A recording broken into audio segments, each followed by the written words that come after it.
Sean Morton looked for clues to the tape's authenticity in the technical details of the interview's setting. Okay, there's a couple of interesting things about the tape right off the bat. Morton tried to decipher the time code at the bottom of the screen. First off, what you're looking at in the time code is DNI, is Department of Naval Intelligence. So Department of Naval Intelligence, this would probably be a file number 27. It could be a security level, however, because security levels are supposedly go up to Q36, or the highest ones that we know about. The first interesting thing about that is that I'm noticing what looks like a medical monitor, and look at how slowly and erratic the heartbeat is. The heartbeat is literally 1, 2. It's very, very erratic, and it looks as though the heartbeat, being as erratic as it is only about, from counting that, it looks like it's about 30 a minute or so. Morton suggested an alternate explanation for the video's dim lighting. One of the unusual things about most of these particular race of aliens is they are very, very sensitive to light. So a lot of these interviews are conducted in very darkened rooms. To Morton's eye, many features of this alien dovetailed with accounts of other first-hand contactees. Another strange thing about the physiognomy of these creatures is, as well, is if you will notice that the neck itself is not at the back of the head like a human being is. The neck is actually in the center of the head, which is what actually gives it problems holding its head and its neck up. Whatever this is, it's being taken, the interview is actually being done through a piece of glass, which is probably something somebody faking the photographs probably wouldn't think about. Right there we see that the creature appears to be choking. The dark eyes, in many cases, are actually a form of lens that guards the creature against untoward sunlight. It's a remarkable piece of footage. I mean, it's very, very, very, very interesting. If it's a hoax, it's very well done. If it's not, then I would say it's probably revolutionary. Another expert who was asked to examine the tape was Michael Hesseman, one of Europe's leading UFO researchers and author of the international bestseller Beyond Roswell. When I got the first information about the alien interview footage, and when I saw the first picture, I said there might be a connection to a real incident. Hesseman was intrigued both by the alien's appearance and by Victor's claim that the being arrived at Area 51 in 1989. If it is authentic, it might be the most significant film ever published, ever shown on television. For several years now, Hesseman has been investigating reports that the South African Air Force shot down a flying saucer in the Kalahari Desert in 1989. According to Hesseman's sources, 2 survivors were retrieved from the downed saucer. One was sent to Wright-Patterson Air Force Base in Ohio, and the other to Area 51. The extraterrestrial in Victor's tape bears a striking resemblance to descriptions of the Kalahari ET, and the timing of its appearance at Area 51 is consistent with the South African incident.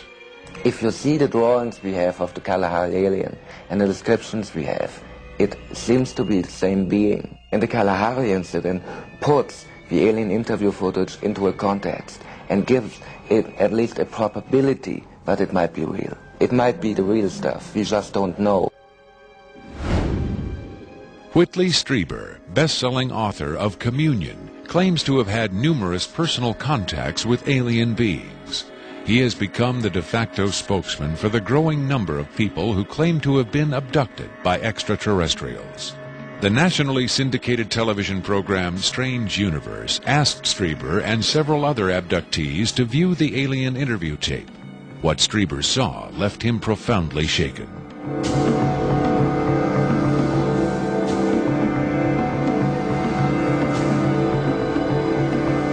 Strieber would not agree to be interviewed on camera for this program, but on Strange Universe he had this to say.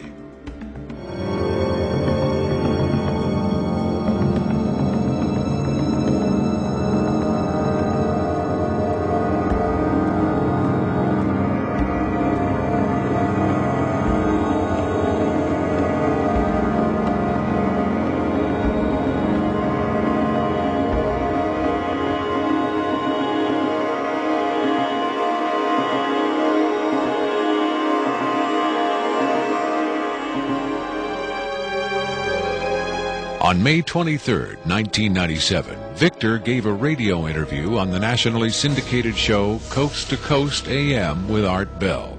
Speaking by telephone from an unknown location, Victor answered questions from host Art Bell and his guest, UFO expert Sean Morton. From the Kingdom of Nye, Coast to Coast AM continues with Art Bell. It is going to be a very interesting morning. Let's see if we've got Victor on the line. Victor, are you there? I'm here. Welcome to the program, Victor. Afterwards, this is what Bell and Morton had to say about Victor's credibility. What a hell of an interview, huh? Boy, oh boy, talk about making history on the radio. It was, as far as I could tell, he answered every question properly as far as exactly where the locations are, to the descriptions of the the transports, the 737s, to the CTS-43s, the retinal scans, the 5 levels at S4. A veteran of countless controversial interviews, Art Bell still found himself impressed by his encounter with Victor. In the first, I think, half hour, I sensed that I was getting a kind of a runaround, or that I was not satisfied with the quality of the answers that I was being given. But as the interview progressed, and Victor, to some degree, began to relax, I began to get a different sense, and that was that he was telling me the truth. I think Victor was scared. I think Victor really is scared. And so my judgment of the interview after about the first, maybe 20 minutes, half hour, is that we began to get some real information. It was a significant milestone. There's no question about that in broadcasting.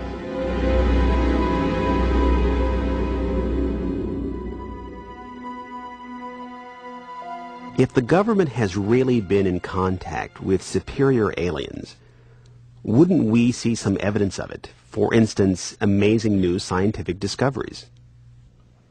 Limitless free energy, a cure for cancer. We might, if the government's motive were the betterment of mankind. The government's motive is control. And just as much as they crave control, they fear loss of control. Knowledge is power, but power does not necessarily confer competence. The people at the top of this program are intellectually very average. They're not capable of making proper use of what's been handed to them, but they have no intention of letting anyone else ever get a chance to solve the puzzle. And let's not forget there's also the real possibility that the government is being manipulated by the extraterrestrials for their own purposes. You could have released this tape to the news media, but you insisted on being paid for it. Doesn't that cast doubt on your own motives? Yes, and I was aware of that going in, but that's a cross I'm prepared to bear. I find it disgusting that the most important event in human history is being kept secret simply because certain unimaginative officials have the power to do so. But at the same time, I do see the irony in my own actions. All I can say is, had I had the choice, I would not have insisted on profiting from this revelation. But since by lifting this veil I've endangered not only my career, but possibly my life, I felt the need for some small measure of monetary freedom to deal with any eventualities. And let me say, I could have demanded significantly more money than I did if I had been willing to compromise my anonymity. There have been other whistleblowers who jumped at the chance to become celebrities, which I think casts even more doubt on their motives than some people may be casting on mine. Do you believe your life is in danger as a result of making this tape public? I would hope not. I would like to think my government is a little more civilized than that. But at the same time, I don't intend to give them the chance to prove me wrong. At any rate, to a certain extent, I'm counting on being disbelieved.